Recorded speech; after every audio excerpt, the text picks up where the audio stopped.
Hey, team players, and welcome back to this episode of Local Football Flavor. We're going to be doing two drafts here for you today, both on Underdog with obviously their half PPR setup here. Really excited because there's been a lot of things going on that are a lot of exploits that we've been pointing out here. One of the things that we introduced here on Monday, which if you didn't watch, check it out, is our methodology for our rankings, which is wildly different than ADP. And to summarize it into one simple concept, all that matters is weeks that you go above the vast majority of people. So in a best ball, all that matters is your top and high weeks, and that's what we ranked based upon. Makes it an amazing thing. We really don't care about floors here in best ball, so let's go out there and win it. So with that being said, Bob, let's bring you in here. Is there anything you want to focus on for today's episode?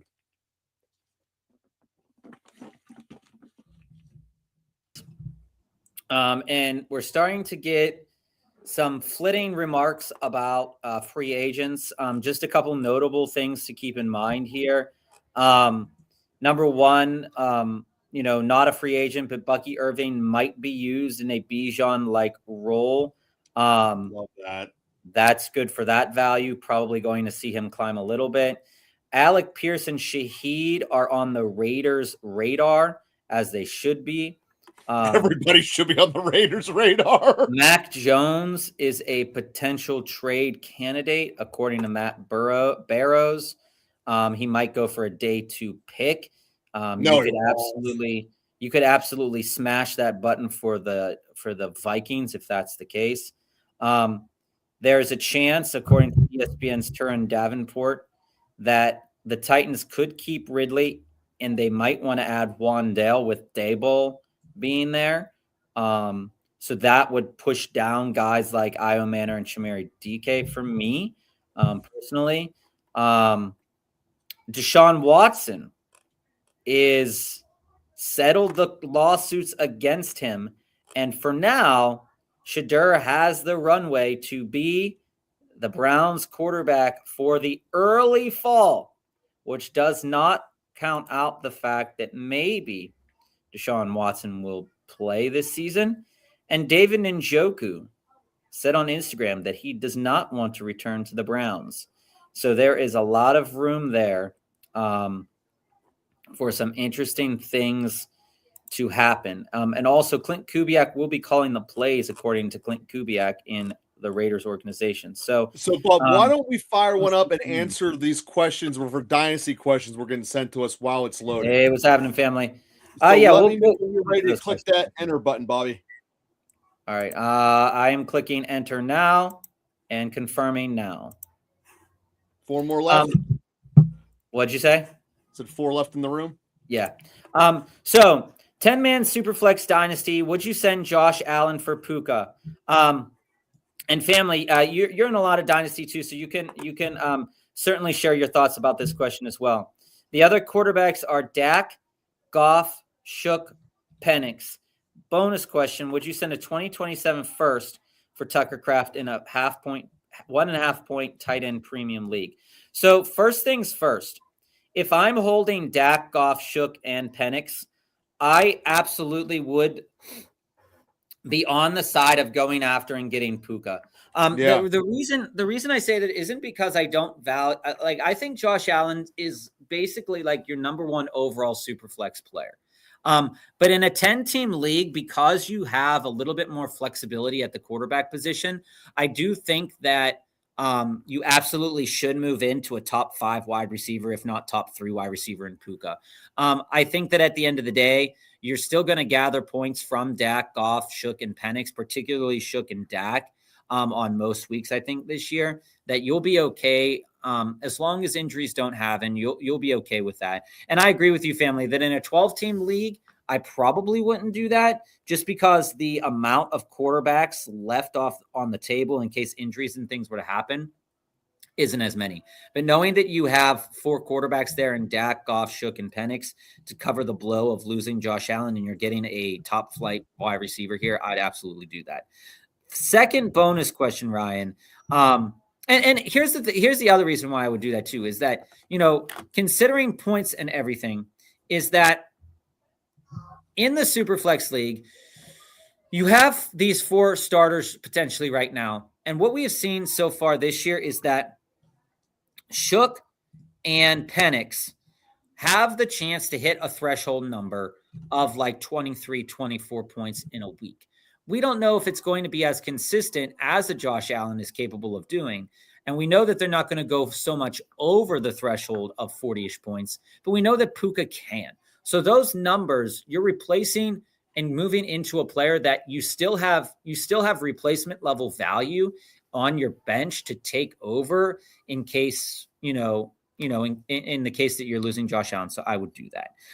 Then goes to your other question here. A 2027 first for Tucker Kraft. It all depends on where you're at. Just like family suggests here. If you're at right now and you said Tucker Kraft is going to be the guy that takes me above to the next level, I would heavily consider that. If I have the chance to win this year, I would consider that. But what I would also do is I probably wouldn't make that decision right now. The Josh Allen decision, I am comfortable saying, yeah, I would do that right now. But for the Tucker Kraft decision, I might leave that on a table for a little bit and consider, because it is a 2027 first, you don't need to make that decision right away, Ryan. So you can ride that all the way to your draft. You get to poke and prod and manipulate a little bit because your draft isn't going to happen until after April. There's no point in rushing this one.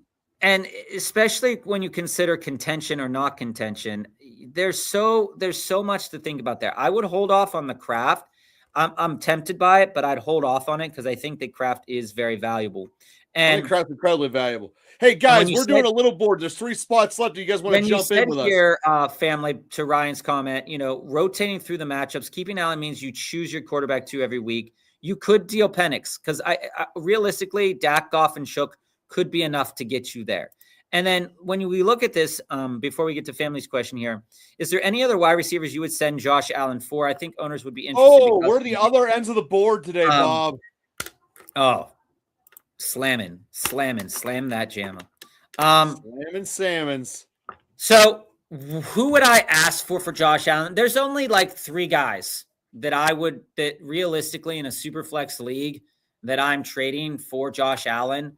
One of them is Bijan, one of them is Jamar, and then one of them is Puka. I think that realistically speaking, that if you got anything less than one of those 3 guys, you'd be selling yourself short in a super flex league. Realistically speaking. Definitely a win now team. The other tight ends are Kittle and Ferguson. Yeah, I mean, knowing that I would still wait, and I would see how the tight end market for in the offseason here works out. Because if I'm really looking at it and saying like, if Njoku lands in a spot, do I have to give up my 2027 first? And could I just go after Njoku instead? Those are the kinds of things that I would think about. So I'd wait a little bit till free agency settles down, Ryan, to make the decision on Tucker Kraft. And even then, because it's that 2027, you can kind of wait until your draft, or you could wait until August and say, well, maybe I don't want to make this decision now and I want to make it later. And I think you can probably do that. In general, wait. Unless you have a home run deal, you should wait. That's my general rule for all trading. And as family has done multiple times before, if you are wheeling and dealing picks and you think that you can get more picks back for other players that you have, for example, you deal Tucker Kraft for a first. Then let's say you deal Penix for a late first or an early second in a super flex league. And let's say maybe you decide that you got Kraft, so you move off of Ferguson, just like family suggests here. You might be able to move some players here.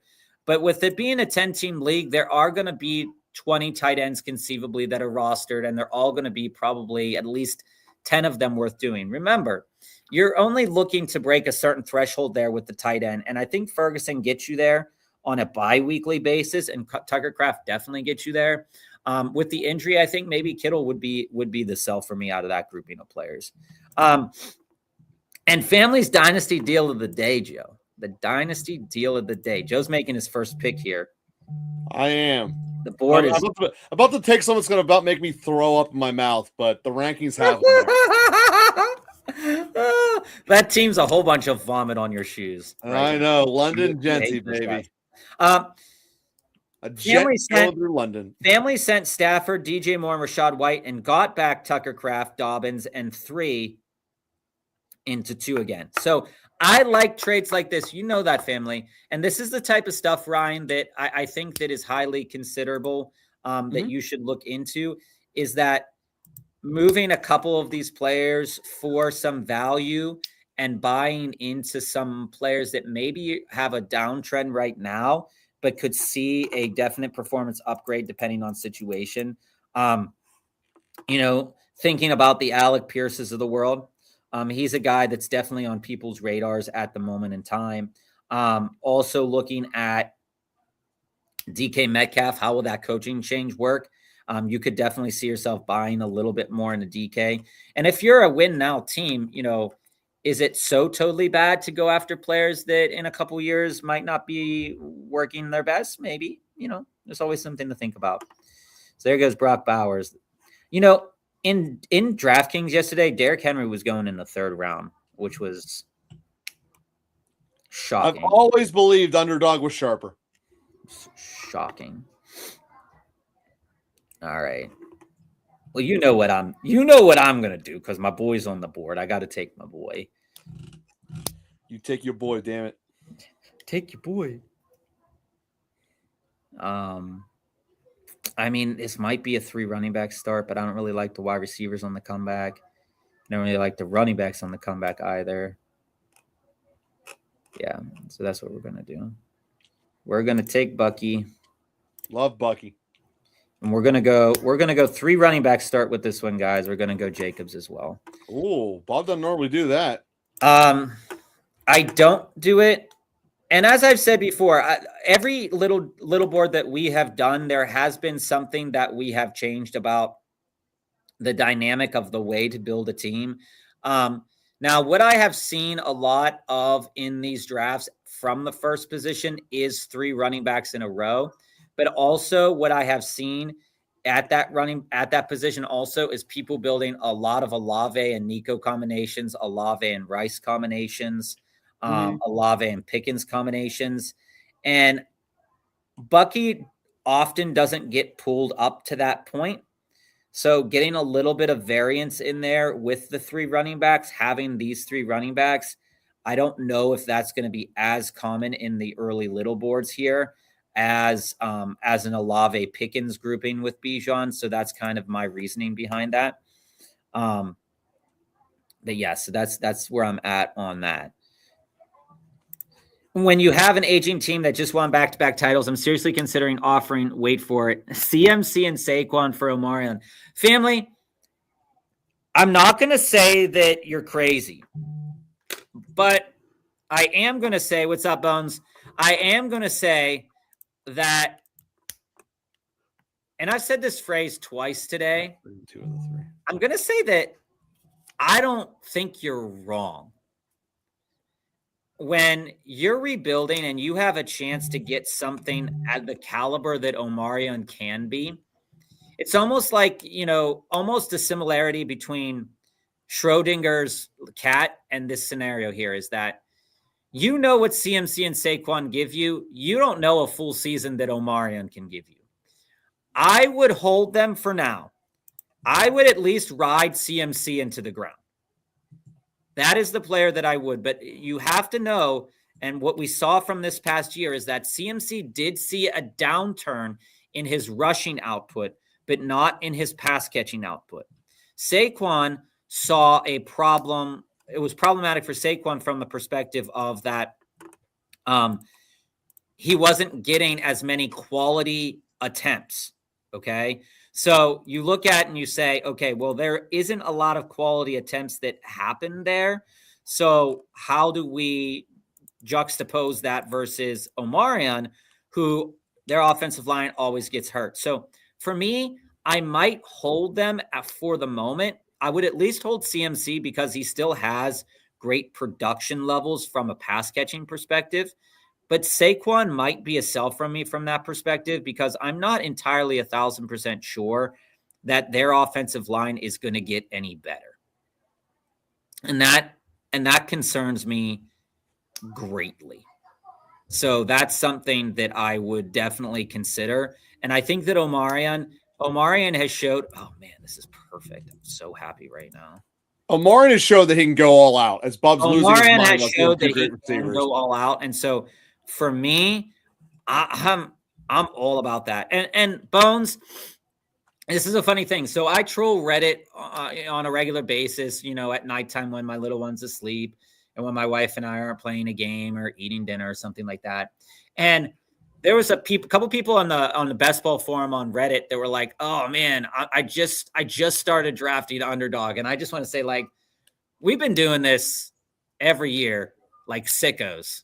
Yeah, from the beginning of January, whenever these tournaments are up in the divisional round, like just straight sicko.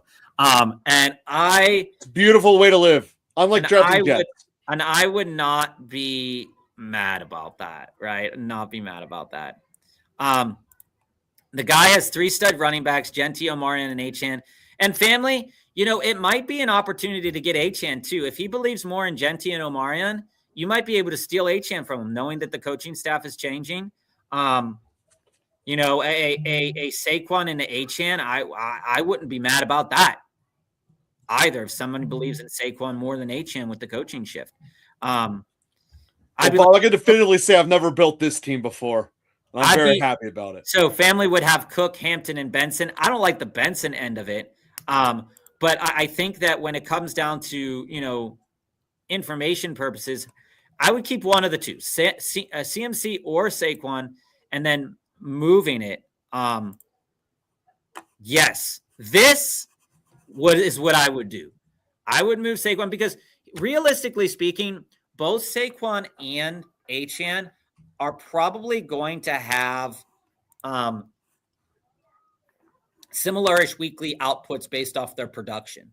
And Saquon's going to get it by running 27 times. Achane's going to get it by catching the ball 6 times. These players, they're not so much different than people want to perceive them to be. But I think that Achane's opportunities will probably get a little bit better. Fuck. Okay. All right. So now.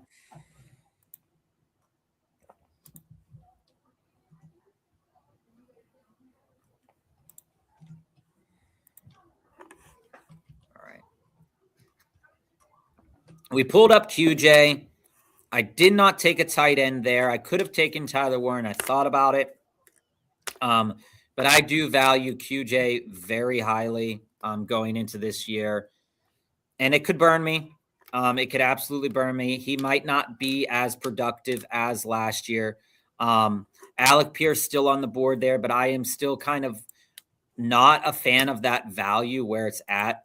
Wow, an early Dallas Goedert. That was weird.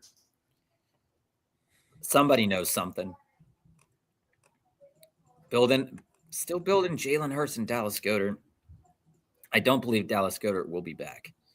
So that's a personal opinion.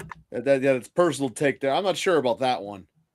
I don't think they're going to sign Goedert back, but they have a lot of it is very plausible that Alec Pierce could end up in Philadelphia, and that would be terrible value for him if you're drafting him. Well, not if Brown leaves.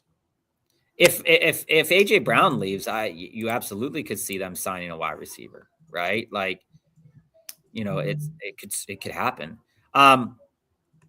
Hey, new owner, it's important. Teams are coming along.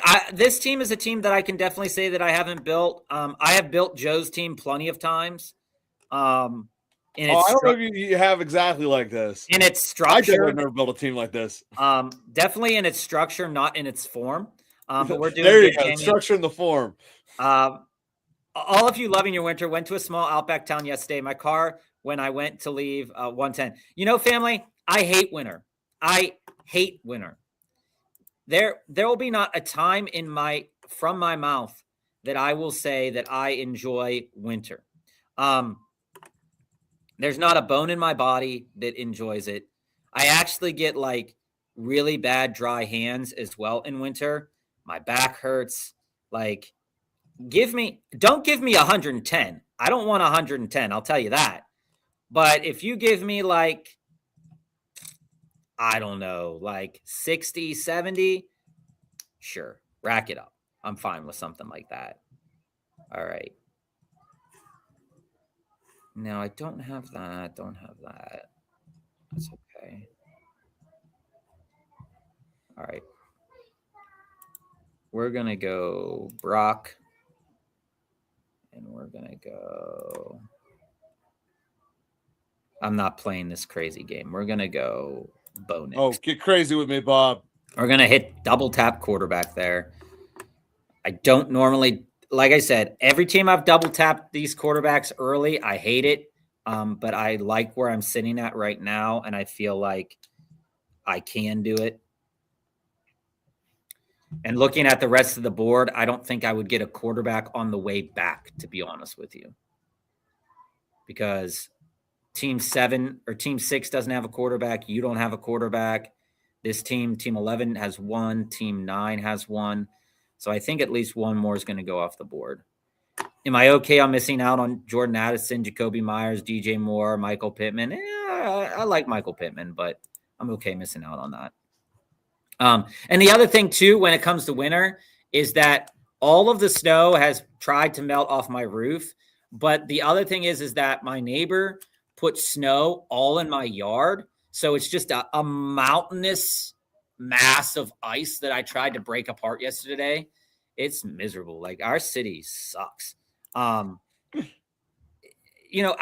like, if winter didn't come with 4 or 5 feet of snow, that's cool with me. Like, if it snowed every other week for 2 inches at a time, I'd be good with that. Like, I wouldn't be mad about it. But I also like 60 degrees. Jamie, I love you. Facts. But here's the other thing, Jamie. Like, spring and Australia weather, that has another beautiful moment. Yoga pants, skirts, all that stuff, So, Joe, gross. I'm living gross out here, man. I'm on my own little island. Not sure what I'm doing exactly. You're building running backs early. You're building the Bob special with DK Metcalf, Javonte Williams, Kyle Pitts, and Tony Pollard. I can't escape that guy. I told you guys, every time I draft at the back end, he is the best available option. Pollard. Yeah, as a fourth running back, I'm about to hit I'm going to definitely end up with at least 8 receivers on this team. Like, it's hip to hit the crazy wide receiver button, Like, and I know our rankings aren't like huge fans of Bo Nix and Brock Purdy, but I think value wise where I got, I'm not mad about that at all. All right. We're going to we're going to have to hit wide receiver here hard too. All right. But we're going to go Tyrone. And then we're going to take, I like what I saw. We're going to take Jaden Higgins. I like what I saw from Jaden Higgins this year.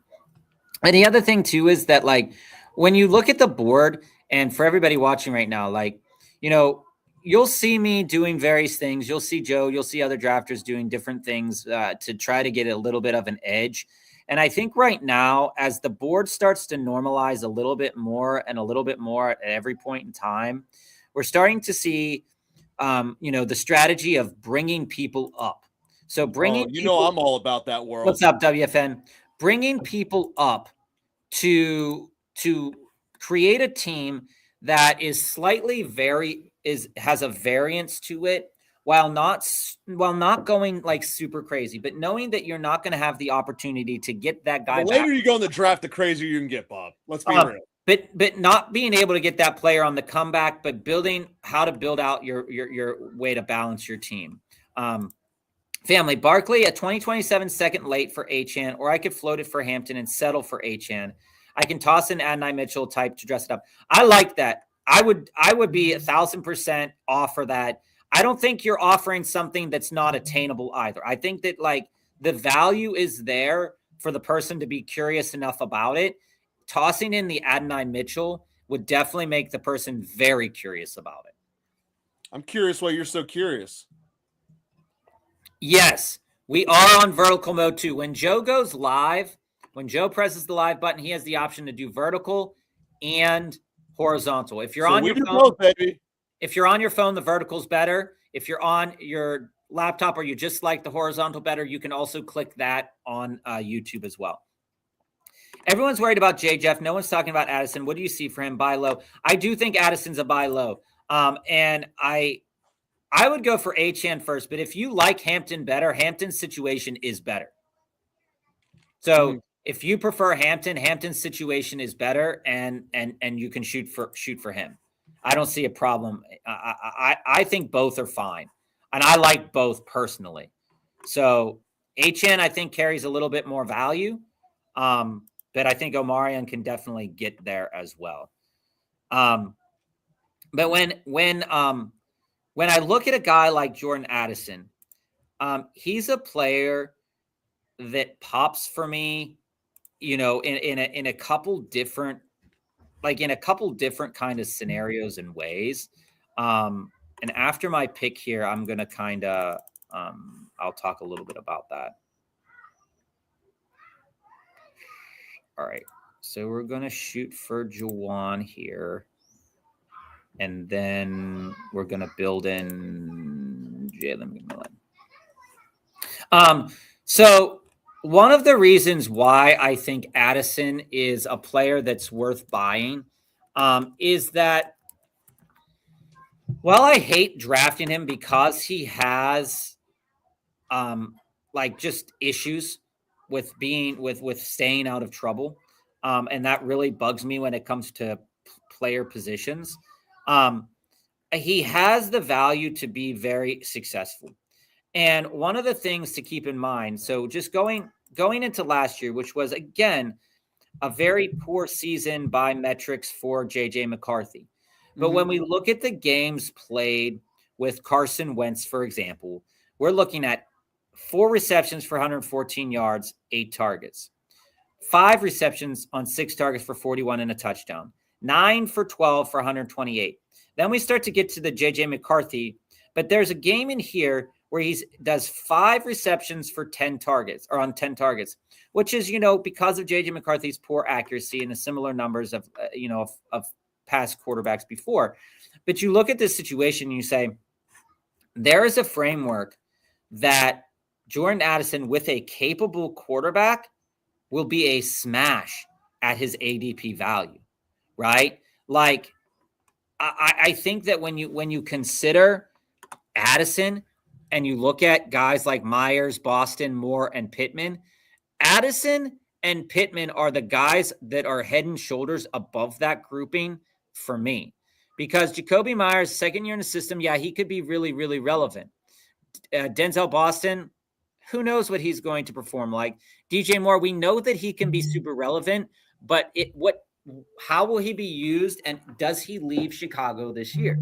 So when I see that and I say, okay, Michael Pittman might resign, there could be, they might put a tag on him, whatnot. He might have another year of the contract too. They might restructure his deal. They might cut him. There's all this framework that they can go with Michael Pittman. They could trade Michael Pittman as well. Jordan Addison is at least safe in the degree that, that he's probably going to see the field as long as he doesn't get into trouble, right? And he has the potential to smash for over 100 yards if given the proper amount of receptions. I'm not sure Jacoby in the system is going to do that as relevantly. I don't think DJ Moore in any system is going to continue to do that. And Michael Pittman is very much a touchdown kind of dependent player. So for me, I'm willing to take chances on Addison, and I'm willing to take chances on Addison to the degree that, like, in Dynasty, if I have the ability to pick him up for cheap, I'm absolutely going to pick him up for cheap. So, like, that's kind of my viewpoint on Addison, and I think that he's actually going to be relatively successful this year. So I don't really have an issue with getting him.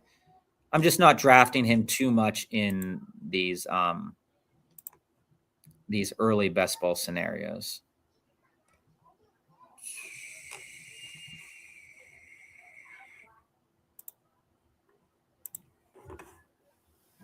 All right. So right now my team is Brock Purdy, Bo Nix, Bijan, Bucky, Josh Jacobs, Warren, Tracy Mixon, Flowers, Waddle, Quentin Johnston, Jaden Higgins, Jalen McMillan, Juwan Johnson, Theo Johnson. A lot of Johnsons. But yeah, I'm very comfortable with my team right now. Jamie, my current slow draft, I waited too long for my second quarterback, so I'm stuck with either Bryce Young or Cam Ward. I have Jane Daniels as my number one, so should probably grab a third like Rodgers. I like Cam Ward personally. I think Cam Ward is going to be set up to be in a really good situation, knowing that Dable is there to kind of mold him, and knowing that Dable did actually want to draft him and stuff like that. I think that he'll be very relevant this year, especially if they get a wide receiver or two in free agency or the draft, or they develop the wide receivers that they have. I think they're, from a line perspective, they really put resources into developing that line. Their defense is still mid to trash, so there's going to be opportunities for Cam Ward to throw the ball. And if he can continue to build on his accuracy and continue to sling it around, I think that at least in a given year, I think in going into this year that you are going to see a lot more 18-point performances or higher from Cam Ward than lower. So, like, if you can walk yourself into, a 20-point week from Cam Ward, or a 21-point week from Cam Ward, and you waited to get him, I'm absolutely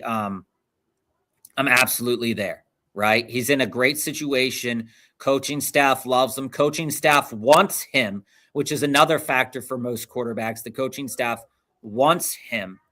So I think that, all things considered, that situation is something to really capitalize on.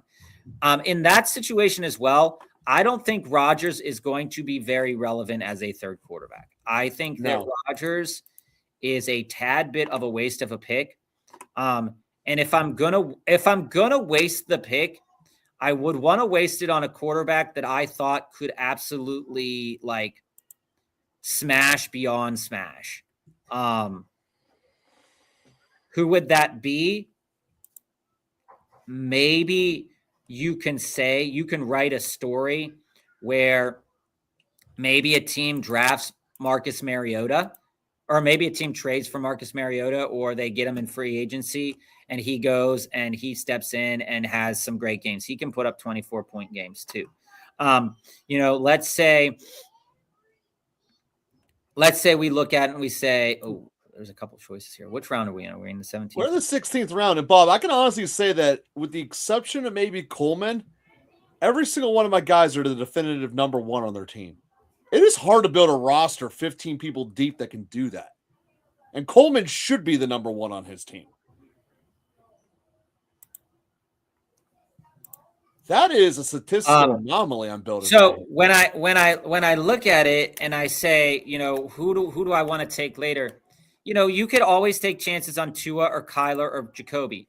They have the skill set at this point in their age and career to get you more 20-point weeks than Aaron Rodgers right now. And so for me, we don't even know if Aaron Rodgers is going to be the starting quarterback for the Pittsburgh Steelers. We don't know if he's going to be in the league. We don't know if he's going to be in the league. So taking a guy with we learned our lesson last year with Mike Williams, guys. Mike Williams was a wide receiver. We were drafting a good bit in the 20th round, saying, he has a chance. He ended up retiring. That was a dead spot on your roster all year. Mm-hmm. So he didn't show you that much this year to say that he was going to be absolutely relevant this year. he would have to fall really, really hard. And Derek Carr was one of my guys last year. You guys know it. I drafted a lot of Saints teams with Carr, Olave because he was cheaper, Jawan Johnson. I told you guys that those players could be successful. It's just that I had the wrong quarterback. Those players were successful, but I didn't have the quarterback, so that team did not do well. And so that's the kind of the framework to look at and say to yourself, it's like, you know, do I want a guy that's close to retiring? And that's what kind of keeps me away a lot from Mike Evans as a wide receiver. While I want to smash that beyond belief, it just keeps me further and further away because it just feels like nothing's going to happen. You just like smashing stuff, Bob. I do. But like that, it's just, there better guys to take chances on. I think probably yes. One of them, like, you know, there's been so much talk of Kirk Cousins. Yeah, he feels like he's on the verge of retirement too. But he played well enough last year that people are saying he might get signed to a contract. If he's behind a good offensive line, why the hell not? You know, like, shoot for the moon. And if you fall amongst the stars. That's what they say. That's what they say. All right, we're gonna do something. We're gonna do something silly. All right, we're gonna take Tez from everything that I just said. Then we're gonna draft team quarterback white boy Brock Purdy, Bo Nix, Mac Jones. Mac Jones is probably going to be on someone. It's probably going to be an opening day starter. And again, like, this is a team that I probably have not drafted a lot of. It has 2 tight ends. That's going to stink if one of them get hurt. It happens all the time. But like I said, if I'm over the course of the season, if I'm statistically losing out on that tight end position, it's not as bad as it makes it out to be. But if I lose out on that quarterback position, it's a little bit worse. Just because you can get a higher, you are statistically more likely to get a higher outcome score from a quarterback than a tight end, obviously. So I'm willing to take the dive. I like my team, Joe. That's good. Best team I ever got? No. Do I like him? Yeah. I drafted him in Startup Dynasty, retired 12 hours later, just picked him up in 4 leagues. Yeah. Amari Cooper, right? We were talking about Amari Cooper, Joe, that one year. I can't remember what year it was. Especially in redraft, people picked him up. He sucked. Flacco to Indy for 8 weeks while Daniel Jones recovers. That makes a lot of sense to me, Joe. He was there before. He showed that he could be successful before. And by the way, Joe Flacco loved Michael Pittman, I believe. He did. Until Michael Pittman got hurt. So I'm just going to look up that stat really quickly so that we can be on the up and up. I'm trying to get this video to not play while I do that. Okay. So if we go to stats, I was going to hate this team. I weirdly kind of secretly love it. Secretly love it. Okay. So when he was with Indy, he had 1,761 yards, 12 touchdowns, 7 interceptions. And that was 2024. So if we go to Michael Pittman in 2024, stats. Okay. So Pittman had 808 yards and 3 touchdowns in 2024. So, you know, not his best season ever, but I mean, that was also the season he hurt his back and was not playing like to the best. But he's still there. I mean, like, so yeah, I love it. I love it. Oh, I'm on the clock again. Last pick, Mr. Irrelevant. Mr. Irrelevant? Okay, we're going to take this boy. Royals. Yeah, he was on my list of Mr. Irrelevant's candidates.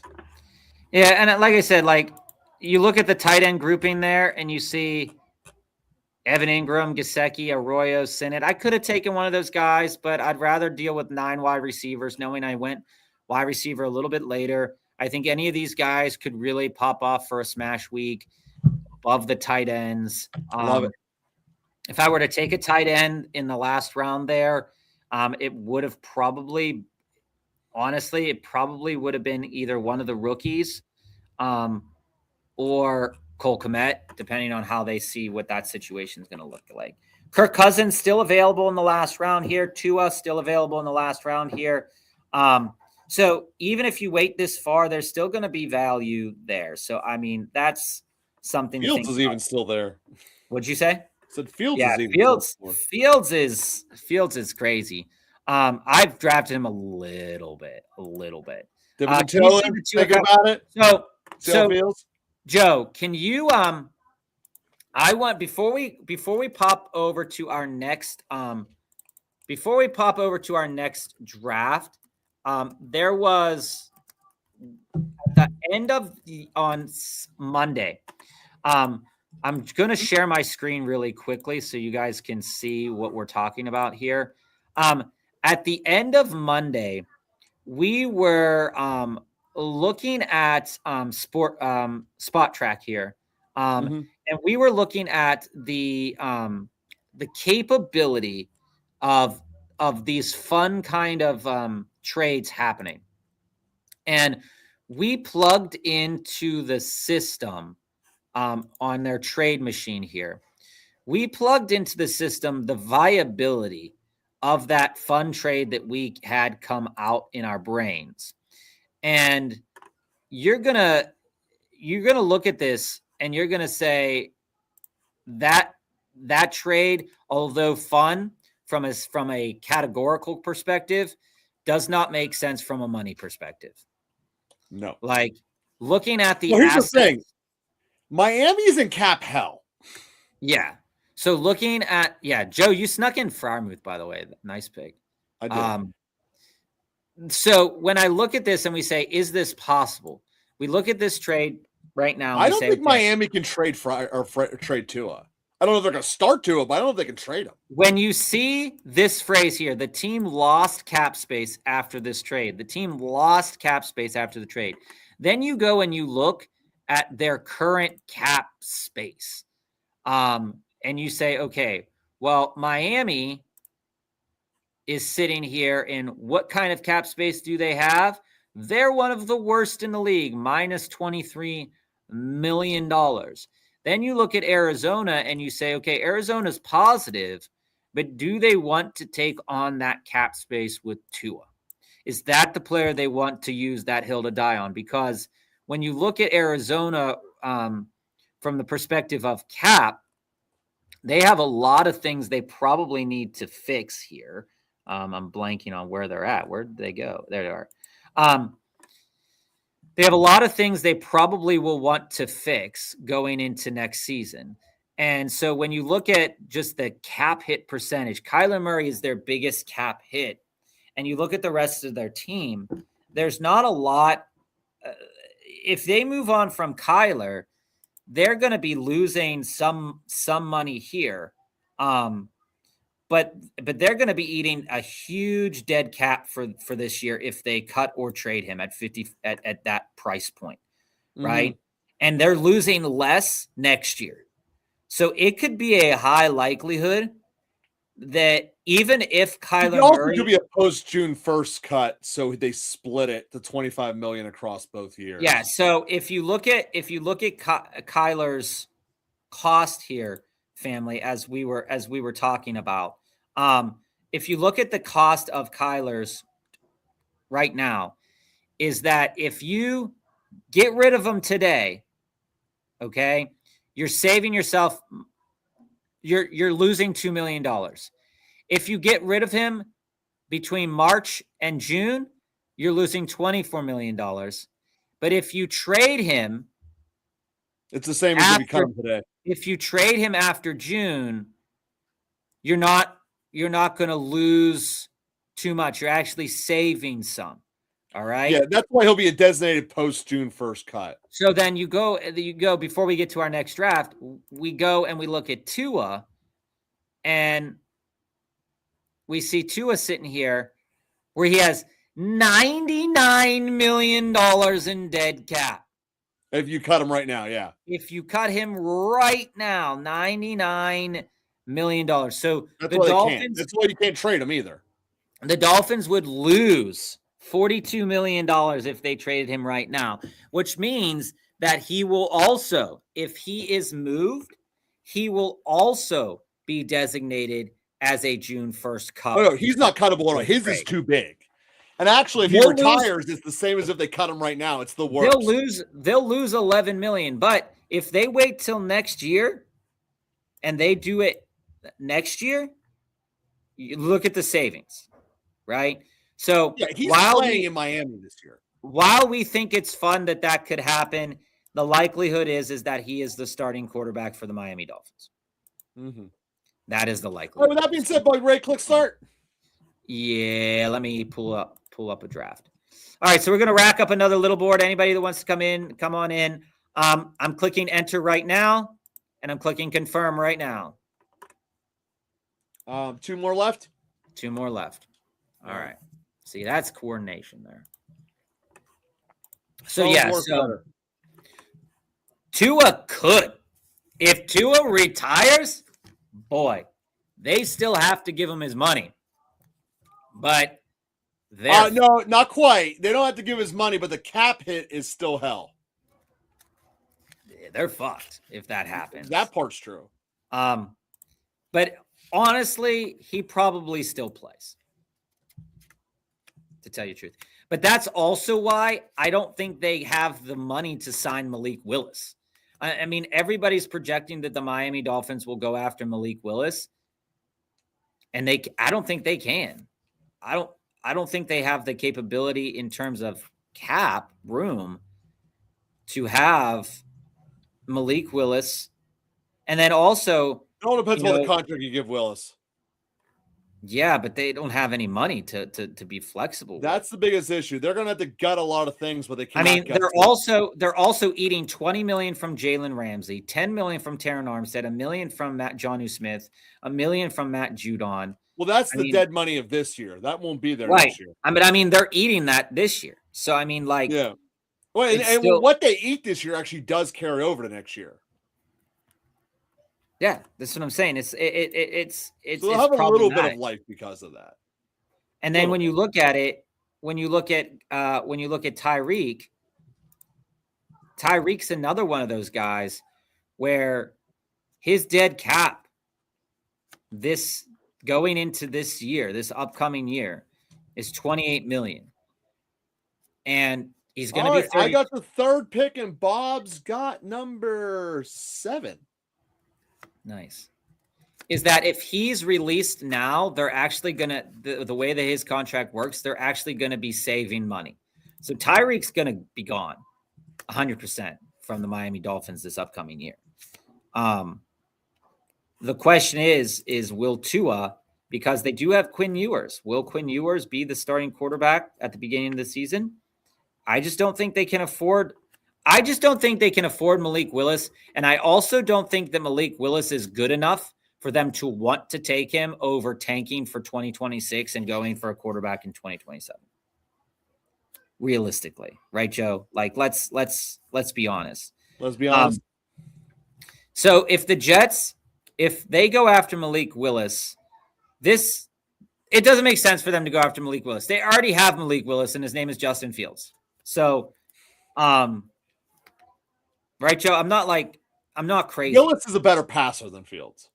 I would agree. He's a better runner, but he's definitely a better passer. I would agree with that, but they're both not phenomenal. If I were a Jets fan, I'd rather have Willis. Yeah, but Willis can get the ball. Yeah, I mean, that's fair. But again, I do not think of Malik Willis that as highly as many other people do. I mean, well, here's something that's going to piss people off. I have JT rated ahead of Gibbs. That's fine. I'm okay with that. But the Jets have a lot of cap space, so they can do a lot of stuff with their cap. Ideally, what they should do is move Justin Fields to the athlete position. If they move him to the athlete position and just use him, oh my God, nice. and use him as he should be used, I think that there'll be a more dynamic offense. How do you feel about that, Joe? I don't know if he can catch or not, but if he can, the answer would be yes. I mean, at least at the running back position. I mean, everybody's saying, oh, they're going to lose Breece Hall. But if you split reps in the running back room with Justin Fields, Braylon Allen, and Isaiah Davis, I mean, that's still Justin Fields is a fabulous runner. Yeah, but I don't know if he's a runner coming through the tackle, though. He's fairly dynamic. Well, yeah, but they'd use him in an athlete position. He's not running through the tackles. Right? So, like, listen, you're expecting the Jets to do something well, and that is a futile effort. But I think they're going to. The problem with getting Malik Willis is they're going to have to pay so much money, and is he the quarterback you want to invest in? I don't think you're going to have to spend so much money to get Malik Willis. I think that's the fallacy of your thought process. Lies. Have you seen the cost of quarterbacks? Yeah, but it's going to be a contract that Fields basically just signed, where it was $20 million up front and basically no consequences for getting rid of him. It's going to be a prove-it deal where all the guaranteed money is in the first year. It might be a big number, but it's not a long-term death squad if you get stuck with it, like Tua's was, because it's a longer deal. Mm-hmm. There goes who I wanted. Malik. I wanted Derrick Henry, but what position are you in? You're in the 2-hole. Mm-hmm. I mean, I like the Taylor pick. I think I think it's spicy enough. Throws a little wrench into people's plans, you know. Oh, there goes Jeremiah. I love me some Jeremiah. Taysom Hill, but with a better arm. Yeah, probably. There's a Jets former first-round pick in jail for murder. What? That doesn't surprise me. It's not Mark Sanchez. He tried to murder that guy. He was too high on coke. Oh well, the Falcons have a guy that also is in jail right now. Pierce. He was their number 1 pick last year. He tried to run over a cop with his car and like broke the cop's knee with his car or something like that. That doesn't end up well. No, that shit's wild. Malik Willis becoming a free agent in literally the best time frame imaginable. Guy won the lottery. Family, this is and this is how I feel about remember what's his face? The other Green Bay quarterback when this happened, Matt Flynn. Matt Flynn came out and they gave Matt Flynn an exorbitant contract for what he had been doing. And then Russell Wilson took that job. 3 years, $26 million for Matt Flynn, right? I think I got what you were saying, Jamie. I think that theoretically that if I'm the Jets and if I am if I'm the Jets or if I'm the Dolphins, I am targeting exactly this spike. I have absolutely no issue with a team wanting to get Marcus Mariota as a fill-in guy. As a one-year bridge. I don't feel like Marcus Mariota as a quarterback, from a fantasy perspective, he can be exceptional at times. From a actual quarterbacking perspective, he's not awful. And he's going to be cheap. I mean, you look at his career. He's 32 years old. He's been in the league for 10 years, okay? He's never, like I said, he's never been an exceptional starter by any means. And back in 2016, he did have a good year, 26 touchdowns, 9 interceptions. But yeah, that is exactly what I was saying in my head, family, actually. Because I had Jacobs and Bucky on my radar. I also had a wide receiver on my radar there, but when Bucky fell, and again, Bucky submarined me last year because of the injury. But again, Bucky's dude, though. Bucky's dude. when you see reports that the coaching staff loves them, the coaching staff wants to do this, the coaching staff wants to do this, I'm buying that. Okay, like I'm not saying no to it. I am investing in that again because I do think that when you have someone saying that you could be used like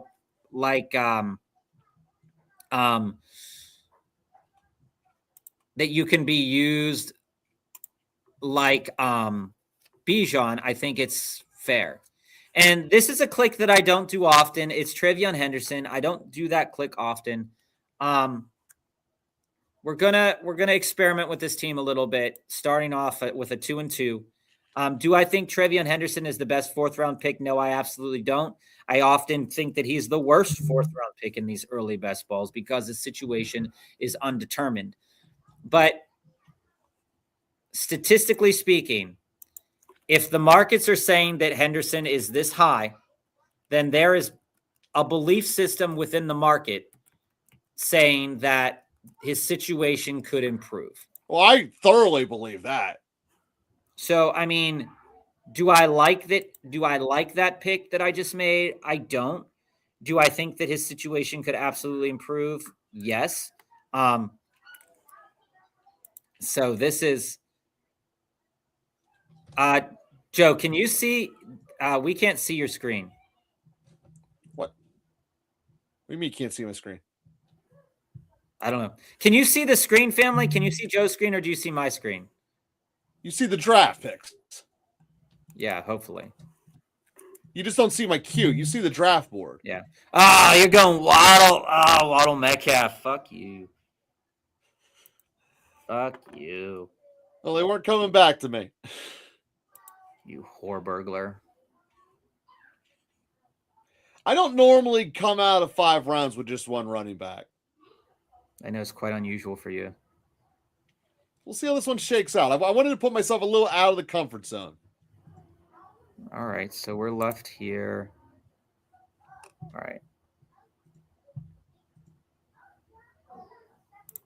All right, we're going to go. You know, this is the other thing. You guys know Henderson and Javonte usually don't end up on my teams often. But I'm willing to try something here. The reason behind this is that, again, I showed you a way that you could draft a team where you went wide receivers a little bit heavier earlier. I've shown you that a bunch of times. Here, I'm probably going to stick pat with these 3 running backs. Are these 3 running backs better than the three running backs I started with last time? No. Having my first running back be Bucky here, but the wide receivers could definitely ping me a couple more 25-plus point weeks. So I'm absolutely going to I'm happy to invest in that. Quarterbacks here, guys, are not flying off the board. That's unusual. No, they are not. And I am a little bit of a fan of that. Whenever Fumbles McGee comes. Yeah, Joe is 1-3, and I am the 1-7. So if you can't see it, I'm the 1-7, the 1-3. Quarterbacks are not flying off the board as they have in the past. They are not. There is no other way to say that. We're gonna click on Marvin Harrison there. Haven't clicked him in a while. I am happy with that pick. The only thing I don't like taking with Arizona, and again, I've pumped the brakes on Arizona because, again, the coaching staff that went into Arizona, I'm not like a huge fan of. So that's definitely something to be anxious about. The Jamar owner got Joe Burrow. If somebody doesn't take Jaden Daniels, he might get Jaden Daniels too. I did that a little bit earlier, stacking up the Joe Burrow with the T. I played a little nice there, Joe. We could have taken Joey B. I wasn't taking B. No, I could have. Well, you should have. He has Higgins and Chase. We gave it to him. Being nice is not how you win, Bob. Building the better team I'm gonna. is how you win. I didn't want Burrow for this build. See, that's a better answer. Oh, there goes Daniels. All right. The Ricky Pearsall in the 6th, I'm not understanding yet at this point in time. I'm just not there yet. on Ricky Pearsall. I get it. I get that he has the potential to be successful, but I'm just not there yet. I'm going to take one of Bob's boys here. You do. You know what? That was mean. I needed a running back. That was really mean. I really need a running back. You have 3 of them. All right. I Fannon's your boy, though. I like Fannin, but he's not who I'm taking here.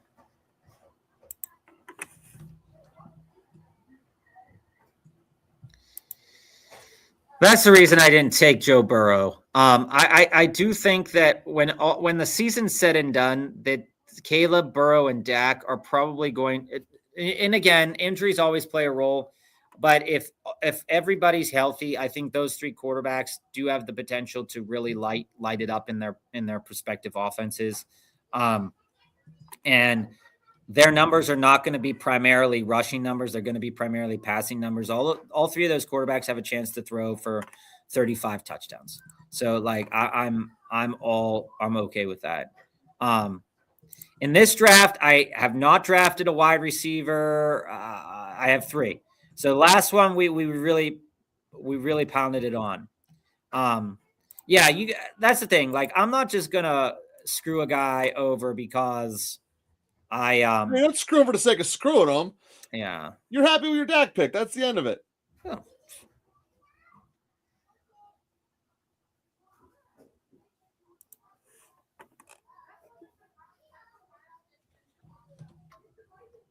So here's the part of my build where I'm going to have to take.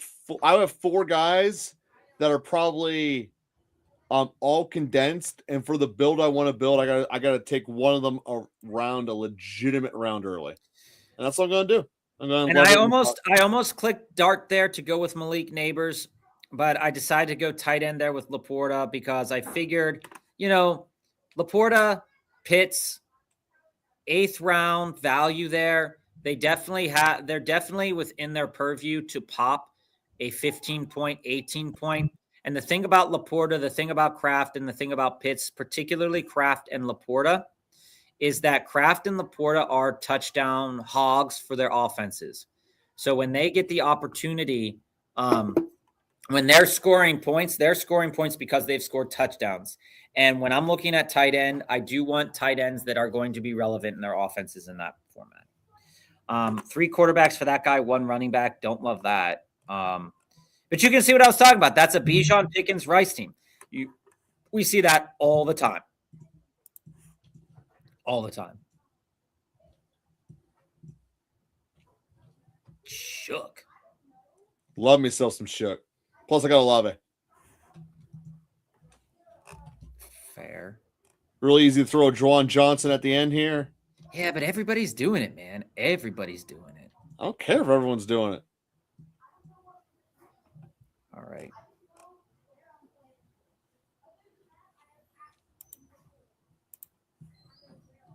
I don't care what other people do. I'm cool about myself. I don't care what other people are doing. I just don't care. All right, we're going to see what quarterback's on the board when we come back because I'm probably going to take another quarterback. The next 2 picks are probably going to be quarterback, tight end. Just and then filling in the rest of the gaps where we need to fill them in at. I do think that, like I said, I do think that a guy like Dak is a pretty strong performer. And when he scores in bunches. And I'm also comfortable if I'm to wait on quarterback to get a second quarterback to get a guy like Cam Ward. Because I think when we look at the quarterbacks right now, Joe, I think Cam Ward has potential. Some of them have a chance to score 30 points, but Sam Darnold to Cam Ward being a full 30-point ADP, I would much rather have Cam Ward. And that's me even saying that, even though I have Jackson Smith and Jigba, I don't know if I'm really ready to invest in Sam Darnold at that ADP. Just a personal opinion preference more so than anything else, I think. All right. So, okay. That did not work out, so I didn't get the guy I wanted. So we're probably going to push ourselves in this direction. How many tight ends have been taken off the board there? Okay, you have it not taken one yet. Right. And the other thing too, that's a wild card. Like I said earlier, like Dallas Goedert is such a wild card because he is a high performing kind of tight end when he gets the ball. If he ends up in like San Francisco, like the Jake Tongas play would be like a terrible play at that point in time. All right, we're going to click Ferguson, seeing that the tight end pool is kind of going the way of the dodo there. Yeah, I'm mad about that. I'm always mad about that. Family. I'm an angry person sometimes. Trade just went down. I'm not in it, but thoughts on Debo for the 301. Take Debo's potential with Daniels or roll the dice on a rookie. I would not have personally. I would think that Debo would be worth just a smidge more than a 301. But when I look at what Debo can do, Debo's older. But again, Debo's going to have the potential to be really successful if given opportunities. We know that Debo's opportunities went down once Mariota came in, and they weren't as good as when Jaden Daniels was in. Taking a look at those game logs. And we'll do that after I make my pick here. Jalen Coker really flew up the board too, Joe. Yeah, I don't get that. He's doing it all at the expense of Leggett, which, Carolina is a poorly run organization. Let's just start with that as a factoid. But Leggett's more talented than both of them. Well, I mean, he also eats raccoons, so listen. If Carolina says Leggett's on the trading block, there are about half the league who would improve their number 2 receiver by having him. So when we look at Debo, week 10 against Miami, he catches a touchdown. Didn't catch another touchdown from that point on, and so that's around the point in time, I believe, let me go the week prior, that we started to see Marcus Mariota threw 2 touchdowns to Debo, week 9, week 10. And then, we start to see things kind of peter. We especially see things peter with like when you're against good defenses. And not all the games with Marcus Mariota were great, but 4 out of 6 for 27 yards, 3 out of 5 for 43 yards. There's potential there that if Daniels is healthy for a full season, Debo will be a great play, especially considering his current ADP. So if you can get him for a 301, a 2.8, something like that, I don't really have a very big issue with something like that, personally speaking. I like that you don't have personal issues, Bob. That makes you have joy. I mean, Debo can be an exceptional player if given opportunities. He has to have the opportunities to be successful, though. I think Debo's done. He could be. But when you see games in there of 8 for 11 for 96 yards and a touchdown, again, the more opportunities he has, the better the outcome is for him. Dude, I like that guy grabbing Ayuk and Dobbs. Getting free agents is a good play. I don't like Ayuk. Oh, I do. He's going to be in a new situation where people are going to like him. He's going to have to perform. Doubtful. There's a lot of presumptions there. Hey, you're talking about 12th round pick. Spike, I absolutely agree with you. There haven't been many drafts where I've taken Bashal Tootin or Corum or both of them. There's a problematic kind of viewpoint in that scenario. Oh no, you lost your boy. I did. So there's kind of like a problematic viewpoint in that scenario is that there's the presumption that Bashal will take 100% of the snaps or 80% of the snaps or 70% of the snaps. And the other presumption also with Corum is that Corum is going to continue to split evenly. And while I think Corum will do that, and Corum does have some value in the touchdown markets, I do generally question if, as a team, if they want to invest in that, right? Do they want to continue to load down Kyron's work and Corum? Because if that's the case, then Kyron would be the guy that's overvalued, sitting there in the 3rd round. But Corum in the 8th round, it just doesn't hit for me. I mean, he can, but the other thing though is why Corum for some people is a better pick than where Bayshall is that we know that running backs on good offenses are running backs that we want to invest in. Oh, yeah. We do not want a bruising running back on a terrible offense, because when at the end of the day, no matter how much we like Quinshon Judkins, if the Browns can't get into the red zone, he's not going to get you points. Yeah. He got 1 million carries last year. It was super effective until it mattered. So that, for me, that plays a pivotal role in how I generally view this year's players, right? And it's also why I'm not slamming the button on 2 or 3 rookies at a time. I'm still taking some, but also I'm being cognizant of the fact that, there's value to be had in every round. There's also different positional ways to build the team. If I'm taking Blake Corum in the 8th round, then I will want to have most likely better options at running back rather than ETN and Swift.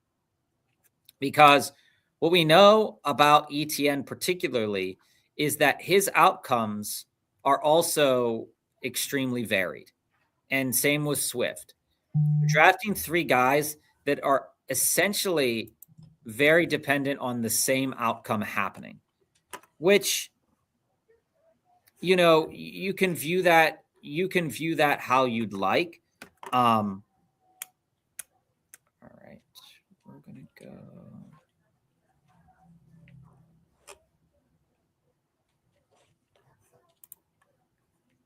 And you can't get me not to click Joe Mixon. That's going to be a wasted pick eventually, but you haven't gone receiver to many a moon, Bob. I've not. I have not gone wide receiver since Xavier Worthy in the 9th round. How many do you have on your team? 4. Oh, bro. Again, I did not say that I love this team immensely. But what I do know is that what I'm looking for out of the wide receiver has already passed, right? I'm looking at where are the wide receivers that can give me a game over 20 points. And right now, outside of maybe Judy, McMillan, and Tucker, maybe even Adonai Mitchell or Tesla, I don't really see that. Trey Harris, I like. Calvin Ridley is so interesting to me. Does he stay? Does he go? Does anybody care? that's the other thing. Does anybody I believe Ridley's getting cut. So I don't think Ridley's going to stay in Tennessee, which is why I took Dyke. I think he's their number 1. Or DK, sorry. Sometimes you just need a body. Family, I feel that. Don't we all, family? Corey Horton is the body. He is the body. But back to this. When we look at where Bayshall is, he's getting drafted as an immediate replacement for Travis Etienne at the 7-10. I'm not saying that Bayshall's not extremely talented. He's oftentimes can be climbed up to the 6th round as well. I'm not saying that he's not extremely talented, but what I'm also saying is that I do not think that he carries the full workload. So knowing that outcome could happen, I'm absolutely not clicking that button as much as other people are clicking that button. Same thing goes. Click away, baby. Same thing goes. Like, I'm gonna say it because he's gonna be one of my next couple of picks, and I don't think that your pick is coming up. Well, no, you have two for me. But if Malik Washington gets to me, I'm taking Malik Washington. Why? He's the guy literally at the top of my queue. Who? Malik Washington. Yeah, I mean, if I am considering the possible outcomes for Miami going into this season, Malik Washington profiles as a very good replacement for Tyreek Hill. Sure does. Right? And so when we talk about picks, right, I would definitely do something like that. Team needs running back. Send Malik Washington, Dylan Gabriel in the 312 for Brian Robinson, Caleb Johnson. Just need running back dice rolls. I like the Brian Robinson dice roll. Had I not taken Joe Mixon, where I took Joe Mixon, Brian Robinson would have been my dice roll. I thought about taking Trey Harris, Torrey Horton, and then Brian Robinson this round. So I am absolutely a big fan of the Brian Robinson dice roll. We have to remember that Brian Robinson is who he is. He's not an exceptional running back by any stretch of the imagination. No. But he's not going to kill you if he's on your team. Right? You're not going to his usage dictates that if you're going to use Brian Robinson, you're going to use him in the role that is the bruising touchdown kind of dependent role. And when I look for the running backs down here with that potential, right? That's one of the reasons why I took Sean Tucker. It's one of the reasons why I took Zach Charbonnet down here in the 13th round, is that those players, even though I have Bucky Irving, those players were primarily used in ways that would get them touchdowns. And if I'm looking for where is 15 points going to come from a running back at this level, it's either going to come from a starting role. It's either going to come from that starting role being they're taking over for an injured guy, or it's going to come from catching a lot of passes, right, and being relevant in the passing game, or it's going to come from touchdowns, right? There's a framework where all of that could happen for some of these players, but Joe, you didn't take Pat Freiermuth. That was weird. I have Pat Freiermuth in 50% of my drafts. He was one of the people I said I was not taking this one. Oh, you None said of the that ones I had yourself? my 50% that I taken this one. I wanted to make it a little different. Okay. All right. I mean, that's a good look on you. It's fair. So I'm going to take my last pick is a situation for tight end that I believe is amazing, and the guy who I think is going to be the starter there, and you can still get him in the last round anywhere. So, okay. All right. I feel that. We're going to do there. Besides, I already got two tight ends. I mean, I got Schultz and I got again, the news is hitting. Oh man, Deshaun Vele. Shit. You were planning on the Vele. Yeah. Got Mooney out there. Nice floor who's useless. I hate Mooney, but I'm going to click him. You're right, but I'm going to click him anyway. I would have gone with Noel instead. Yeah, I thought about it. I thought about Noel. I thought about one of the rookies. I thought about Isaiah Bond. There's also Bateman out there. Your bro. Yeah. I thought about a quarterback there. There's Deontay Thornton, the fast guy that we drafted about strictly based upon his combine rating and never did anything with the Raiders. Hey, it happens. I still like him as a last round floater. I'm not taking him in this round, but Deontay Thornton's a guy I float in every from time to time. What about your boy Cedric Tillman? Cedric Tillman's kind of dead to me because I don't think there will ever be enough time for Shador to have to throw the ball. And even if they do, the guy throws 3 interceptions on air. So that's true. Unless Cedric Tillman leaves to another roster, he is dead to me. You know a guy, I have drafted this guy before, but you know the guy that's like really interesting to me? Who's really interesting? Devontae Walker. Baltimore wide receiver. You know, when we talk about Lamar, if the ball isn't in Lamar's hands, he's either slinging it or running it or passing it to, or getting the ball to what's his face, Derrick Henry, right? Pretty And much. Vontez Walker's career profile is not great. Okay, he does not catch a lot of passes, but last year he caught 6 balls, and of those 6 balls, 3 were touchdowns. Okay. And I just have to ask myself that if the Bateman experiment is over and if the Zay experiment wants to thrive, does a guy like Devontae Walker see the field more? Does it? Maybe. Maybe. You know, like, I don't know. I'm taking Tez Johnson here, by the way, but I am at the point now where I am going to be probably pushing. I'm probably going to be pushing Tez Johnson. Like, instead of the Darnell Mooney pick, I'm probably going to be pushing Tez Johnson and Devontae Walker because, you know, like, the thing is, Muth, Muth. Went over there in the 12th round. Thornton is a project. Projects do take time. I think Kubiak likes projects though too. So there's a chance that, you know, there's everybody saying that the Raiders will bring in Alec Pierce, they'll bring in Rashid Shaheed. But if Dante Thornton profiles similarly to Pierce and similarly to Shaheed, why are they going to pay the money to get those two guys? You know, relevantly speaking. Tillman's talent is wasted on the Browns. I almost clicked Isaiah Bond there too, because he's another guy that had a low output reception total last year, but he's definitely a guy that I think is worth considering. But also, family, when it comes to Las Vegas receivers, and we're going to go over this draft board in a minute, Joe. When it comes to Las Vegas receivers, I'm also taking more chances on Trey Tucker. I told you guys this last time, is that his output, he's another guy who had a banger of a game, like 3 touchdowns, 43 points.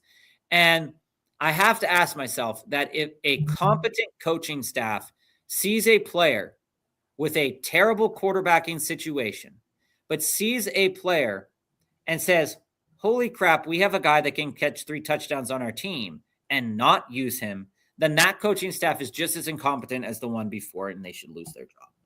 Right? the guy can play. But like the thing is, right? When we look at Devontae Walker, okay, when we look at where they drafted him in the 4th round, 113th overall in the 2024 draft. When we look at Tez Johnson, they drafted him in the 7th round of the 2025 draft. But even in the 7th round of the 2025 draft last year, because of all the injuries, he ended up getting 28 receptions and 5 touchdowns. And I can't get over that marker, because here's the thing that I want to say, right? Is if I'm looking for a back end flex play, we know that in order to hit your yearly threshold, you need your wide receivers on average to get about 15 to 16 points, preferably 16. And you need your flex to get about 10. Okay. When I look at the games where Tez Johnson smacked, I see 4 receptions, 42 yards, 2 touchdowns. 3 receptions, 21 yards, 1 touchdown. 1 reception, 45 yards, 1 touchdown. 4 receptions, 59 yards. You are either at the cusp or right there at being flex relevant. And if he becomes flex relevant, then I have to assume that some of my other guys also become flex relevant as well, in a way.